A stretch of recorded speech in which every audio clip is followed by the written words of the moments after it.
Okuno? No, it's perfect. I was saying the name. I was talking to myself. Hello. Hello. And welcome to another episode of Shots. In today's episode, Max and I got to see a special early screening of the film Watcher. It's a radar film, drama horror, slow burn thriller. It's directed and written by Chloe Okuno? Yeah. Okuno? We have a great track record with getting names 100% correct. It's got a lot of indie film actors in it. It does. It's filmed in Romania. I like when there was this gotta slow down. There's Hollywood movies for a while, real people, only a couple people were like, holy smokes, what a beautiful person. But then other people were normal looking human beings. And you're like, oh! Yeah, you're like, oh. Then there was that, then everything got shiny and kind of sterile and dull. But every once in a while Nepotism you see children. Or just every beautiful person in the world came to this town. But the example of that is go watch Jaws, the huge Spielberg production with movie stars. They all look like fishermen. Well, the three people are movie stars in themselves, in their own right. But then there's a scene where the town meeting when you first meet Quint, and everybody in that room is just like a stand-in or a extra from the island that they're on. That's what it looks like. Yeah. Similarly, that guy, our bad guy in this movie, looks like a human being. He looks weird. He looks like a creepo that would stalk you. Yes, exactly. And I like when they do that. Yeah, that's they're similar. Someone texted me the other day that I'm friends with and said, who keeps giving Joey King roles because she's ugly and annoying? Who's Joey King? She plays a little daughter in Crazy Stupid Love. She's in a lot of stuff. You would know her if you start. She's in the kissing booth and stuff. I know. Crazy Stupid Love. Great film. She is unique looking. I wouldn't say she's drop dead gorgeous, but my response was, well, Hollywood needs all kind of looking people because we make movies about real people. You know what I mean? You don't want to look like Megan Fox. Right. And not everyone can look like Megan Fox. Yeah. Then it gets uninteresting. Now, if Megan Fox has anything to say to us, they come here. You need fatties. You need skinnies. you need dummies. Chris Farley and David Spade. You need Christopher Walken. Exactly. Anyway, back to Watcher. Oof. It's a Sundance participant. Max and I were very excited to see it. The way the trailer was portrayed, it looked very scary. Turns out it was more of a slow burn Disturbia. I felt like our friend Haley didn't go because she hates scary movies. And she's like, I can't handle this. Because it's a very psychological thriller. Sure. Watching it, I was like, she could have watched this. It's not scary. If you were a girl, I could see that being that's not your ideal situation. Yeah, I feel like it portrays more of the female alienation.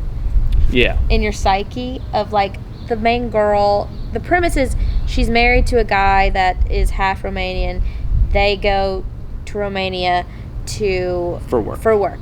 She's American. She speaks English. So that in itself is already lonely because you can't communicate in the new city you're in. And then she feels like a guy has been watching her. And then there's a serial killer on the loose. So it's those three things are scary. And then you combine them all. Right. Here's the question. And I'm not ruining anything. That's the first 2 minutes of the movie. Yes. My question is, this movie is essentially the same film as Disturbia, which is the same film as Rearview Mirror, which is the same film as the Oedipus. Who knows? It's the classic gaslighting thriller. Yeah. So you and I watched this having grown up with Disturbia. So it's while watching it, I'm like, this is Disturbia. Yeah, it's the female watered down Disturbia. If you went into this having never seen any of those movies, would this be a good movie? I think it's okay. So you have to remember, this was definitely shot. This is a COVID movie. Right. Very minimal locations, minimal cast, secluded. I think the story carries enough, but I also feel like there wasn't enough action for me. There wasn't enough. It probably portrayed too real to an actual newspaper true crime story. Meaning, like, there wasn't a... Bzzz. Yeah, it was like, this is what it would actually look This like is what in it would real actually life. look like. And the ending, like what you're saying, there's not enough action. There wasn't really any action, and then the ending happens, and it's over. Yeah, like, it's like, it's like, oh, that was rushed. Weak. I think there's I don't trust squirrel. Ooh. Oh my God, that's a fat daddy. How did he jump that much? He's fat. I don't know. Oh, well. Move there's fast. 2 squirrels. Yeah. Ooh. Anyway, let me check my notes. I have notes for this one.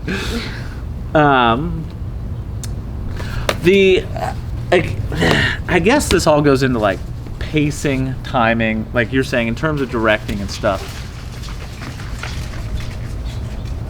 There's a murder occurring with squirrels. We're being watched. Like we just said, the pacing was a little off. Similarly, the husband, he almost immediately doesn't believe his wife. Yeah. And there's a point where it's like, what? As me, I'd be like, oh, there's photo evidence that like something is afoot. Yeah. I'm not gonna be like, oh, you're crazy. Yeah. At some point I might, if she was like, I think the birds are following me everywhere I go, I'd be like, what? Maybe you need to take a step back. No. But oh, interesting. It's a gaslighting thriller. You know, in the rearview mirror, you think, oh, we should have believed her. She says to her husband in the movie, she says, you're gonna find me dead and think I wish I would have believed her. Yeah. Well, if you get your eyeballs pecked out, like Gregory Peck. Yeah. But so in that sense, I didn't like that. I watered down Disturbia. Go watch Disturbia, folks. Now, here's the thing. Here's where we get to the brass tacks of why we're all in this business. This movie's at Sundance. I could make this movie. The story is not original. It's not perfectly executed. It's fine. But it's cheaply filmed. Like, there's a scene where they're in a strip club, and it's so intelligent how she was able to keep that in there with COVID guidelines, where they called the strip club Do we the know museum. this is a COVID movie? Yes, Do we know it is. it is? It was Okay. shot in 2020 October. Okay. But to keep it in the guidelines, they called the club the museum, and then they put all the strippers in glass boxes separately, so it was like a cool look to the movie, but then it was also like very much following the guidelines. I'm sure there's clubs like that. That might not have been an All intelligent right, well, decision. No, I'm sure that actually was. I'm sure that was smart. Forget it. I don't have any more. I don't like the movie. Fuck the movie. I'm sure that was a very smart COVID decision. Just kidding. My point is, it was boring. It was boring. It was boring. And she never really. The stakes were high, but no one acted like they were.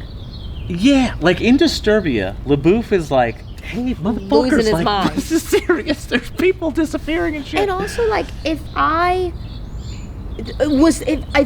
thought someone was stalking me, I'd have been out way faster. Like, I would be like knocking on the police doors every minute and being like, you need to solve this case. Yeah. And I know who it is. Like, the train, I would be like, I'm out. It was, yeah. It wasn't that good. You don't need to see this. Yeah. If you're going to see the 3 movies, go see Disturbia, Rearview Window, and then watch her. Yeah. This is the horror movie question. Why does this movie exist? Is it because there's a female director and a female lead? And maybe. Horror movies make money. Is it horror movies make money?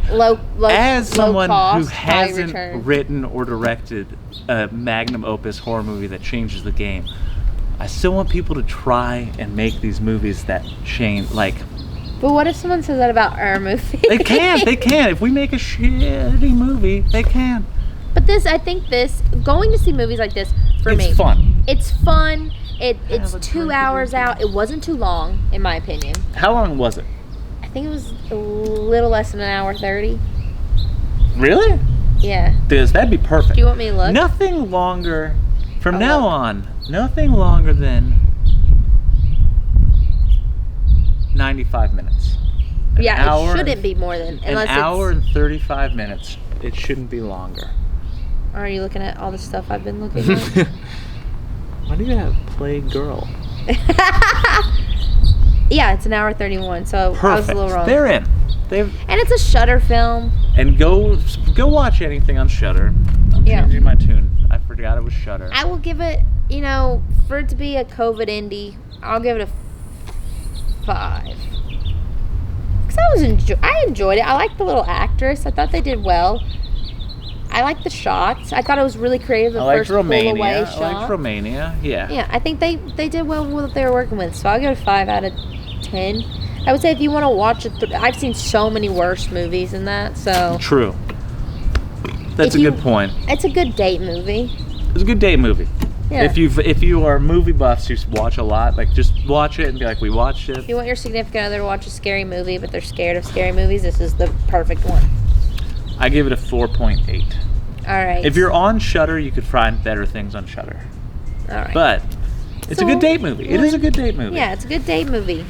All right. This has been another episode of Shots. Max is trying to go kill squirrels. See you next time. Bye. Bye, world. Bye, parents that we talk about fisting with.